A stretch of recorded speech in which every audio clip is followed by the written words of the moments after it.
Alors paraît Jésus. Il était venu de Galilée jusqu'au Jourdain auprès de Jean, pour être baptisé par lui.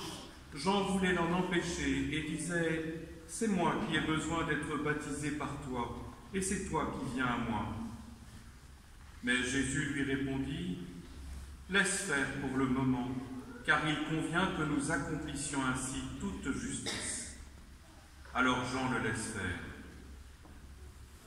Dès que Jésus fut baptisé, il remonta de l'eau, et voici que les cieux s'ouvrirent. Il vit l'Esprit de Dieu descendre comme une colombe et venir sur lui. Et des cieux, une voix disait « Celui-ci est mon Fils bien-aimé, en qui je trouve ma joie. » Acclamons la parole de Dieu. Louange à toi, Seigneur Jésus.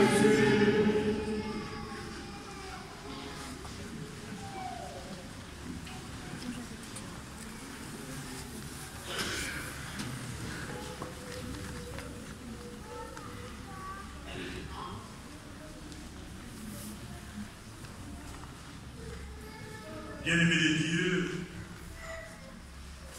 nous célébrons, comme je l'ai dit tout à l'heure, le baptême de Jésus.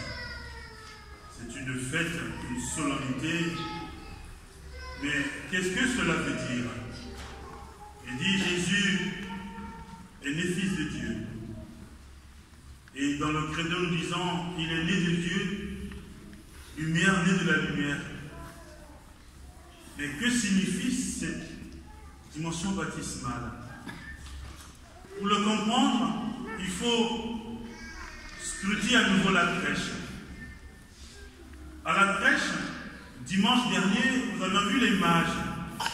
Les mages sont venus adorer l'enfant Jésus.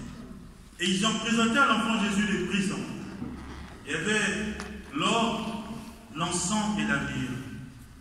L'or, c'est l'attribut du roi. Et le roi a pour fonction de maintenir la paix dans son royaume. Et Jésus est le prince de la paix. L'encens, c'est l'attribut du prêtre.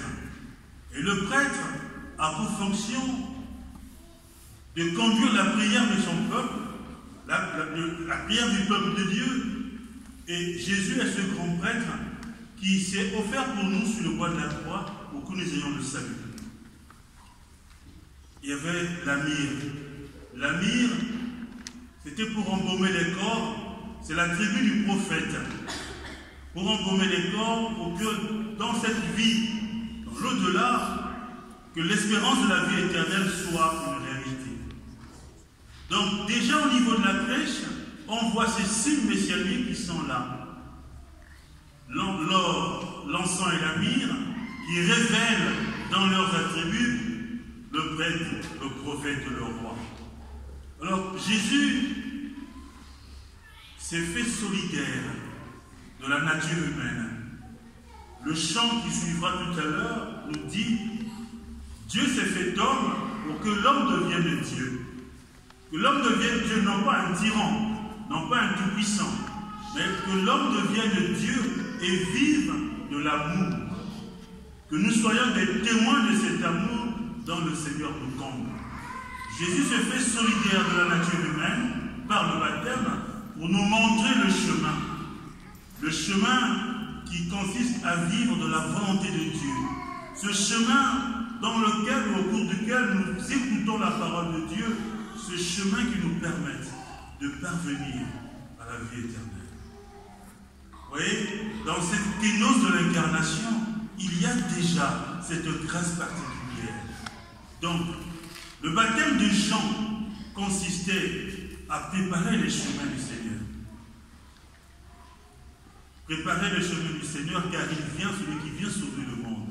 Et maintenant qu'il est là, il entre dans ce chemin pour nous révéler la meilleure attitude, aimer Dieu. Le baptême de Jésus, qu'il donnera plus tard, c'est un baptême, celui que nous vivons maintenant, un baptême par l'Esprit Saint. Pourquoi? La deuxième lecture nous le fait comprendre. Corneille, il centurion de l'armée romaine, Ce n'est pas un juif chrétien. Mais il demandera la grâce du baptême parce que l'Esprit Saint le conduit. Et il le dit. En ces jours-là, quand Pierre arriva à Césarée chez un centurion de l'armée romaine, il prit la parole et dit, « En vérité, je le comprends, Dieu est impartial. Il accueille, quelle que soit la nation, celui qui le craint, et dans les œuvres sont justes. » On nous montre que sans Jésus, rien ne s'accomplit. Mieux, sans la grâce de l'Esprit Saint, rien ne se fait. Si nous ne sommes pas ouverts à l'Esprit, il est difficile de discerner et de faire des bons choix. Nous avions besoin de l'Esprit pour nous conduire. Et Jésus dira plus tard, dans le même évangile de Matthieu, en sa finale 28, « Je ne vous laisserai pas seul, je vous enverrai l'Esprit de mon Père qui vous enseignera toutes les choses. » Nous sommes au baptême de Jésus, nous sommes au commencement de la vie publique de Jésus. Il va recevoir la grâce de l'Esprit Saint, il sera orienté vers le désert, non pas pour être tenté par le diable, je n'aime pas cette expression, ce n'est pas être tenté par le diable, mais aller au combat spirituel et montrer aux démons que Dieu est plus fort que tout. Ce que Adam et Ève n'ont pas pu faire, c'est-à-dire retenir la parole de Dieu, Jésus va le démontrer. Et l'épreuve du désert, c'est pour montrer que ce nouvel Adam, qui vient de la nouvelle Ève, le couple nouveau, nous permette d'écouter, de garder et de vivre de la parole de Dieu. Bien-aimé, Saint Augustin avait dit, en son temps, Dieu aurait pu nous sauver sans nous, mais il ne l'a pas fait. Il a voulu que nous soyons acteurs second dans ce salut, notre salut. Alors, le baptême nous est donné sur une triple dimension. Prêtre, prophète et roi. Qu'avions-nous fait de notre baptême? La dignité humaine, qu'avions-nous fait de cette dignité? Au jour de notre baptême, jaillit le cierge pascal. Lors des obsèques, jaillira encore ce cierge pascal. Le Christ, le Seigneur est l'alpha et l'oméga. Nous avons reçu le baptême. Chemin faisant, comment avions-nous vécu? Comment avions-nous authentifié cette relation avec le Seigneur? Sommes-nous restés fidèles? Tertullien dit aussi, nous ne sommes pas nés chrétiens. Nous devenons chrétiens. Tout au moins chrétiens, nous le sommes devenus. Mais pour faire quoi? Pas pour faire beau.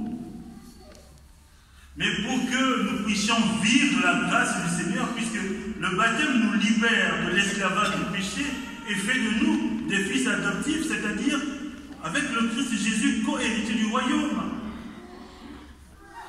Mais parfois nous ne nous en souvenons pas. Aujourd'hui, il nous est demandé de nous souvenir de notre baptême. C'est vrai, nous avons peut-être fait des mauvais choix dans le passé. Nous nous sommes peut-être mal orientés. Nous avions pris des mauvaises décisions. C'est possible. Mais aujourd'hui, l'occasion nous est donnée pour nous réconcilier avec le Seigneur en nous souvenant de notre baptême. D'où le sens du rite d'aspersion qui était là tout à l'heure. Dieu nous aime. Dieu n'est pas comptable de nos péchés. Dieu n'est pas comptable de nos fautes. Mais il attend simplement que nous soyons authentiques dans cette relation que nous entretenons avec lui. Que nous soyons vrais en toutes choses. Puisque Dieu qu'on ne voit pas, mais qui est pourtant présent parmi nous. Si nous ne pouvions pas reconnaître l'homme comme étant ce frère, cette sœur, avec qui nous allons cheminer sur les chemins de la vie, si dans nos relations interpersonnelles, il n'y a pas cette dimension de confiance, d'amour et de joie, il est difficile de dire « je crois ». Parce que je crois, ce n'est pas une récitation. Je crois, c'est le cri de mon cœur qui me dit « je crois ». Alors que cela ne soit pas simplement un mot, un slogan, mais que cela revienne l'expression d'une foi. C'est pourquoi on l'appelle le credo, le cœur du baptême, le cœur de la foi. Chers amis, lui avait demandé de faire partie de la grande famille des chrétiens. Aujourd'hui, vous êtes là, toute la communauté vous accueille. Vous allez cheminer, vous préparer pour apprendre les gestes de cette famille. Dans cette famille, il y a des manières de faire. Il y a des mots importants que l'on utilise. Dieu est amour, Dieu aime tout homme. Vous aussi, vous êtes appelés à faire cette expérience-là. Je suis conscient que vous pouvez vous fâcher les uns les autres. Mais vous n'allez pas rester fâchés éternellement, pour toute la vie, ou tous les jours. Il faut savoir aimer les autres. Quand c'est difficile, on demande pardon. Et dans cette famille chrétienne, il y a un autre mot important, c'est obéir. Les enfants de Dieu doivent être obéissants. Celui qui n'obéit pas ne peut pas obtenir ce qu'il faut. Si vous n'obéissez pas aux parents qui donnent la vie, c'est difficile de grandir en sagesse. Si vous n'écoutez pas ce que les maîtresses disent à l'école, il est difficile de grandir avec beaucoup d'intelligence. Si vous ne vivez pas de la confiance les uns les autres, il est difficile de faire confiance à Dieu. Alors, vous allez cheminer. Il y a 4 étapes dans la préparation au baptême. La première étape, c'est l'accueil dans l'église. La deuxième étape, vous allez recevoir la croix du Seigneur. La troisième étape, vous allez recevoir le livre de la parole de Dieu. Et la quatrième étape sera ce pèlerinage vers l'autel pour le baptême. Et vous avez donc un temps de préparation pour cela. Quant aux parents, parrain, marraine, vous qui demandez le baptême, Léa a déjà le temps de la parole. Mais c'est vous, parents, parrain, marraine, qui estimez que la grâce du Seigneur est merveilleuse. Dieu donne où il veut, comme il veut, quand il veut. Alors vous estimez que c'est une bonne chose de baptiser Léa. Sauf que il vous faut aussi garder en mémoire que Léa va devoir grandir dans la foi de l'Église. Parrain, marraine, vous allez éveiller Léa à la foi de l'Église. Elle entrera à l'éveil à la foi au catéchisme. Elle apprendra à aimer Dieu et son prochain. Et là est votre devoir. Bien-aimés de Dieu, aujourd'hui plus que jamais, soyons témoins de l'amour de Dieu.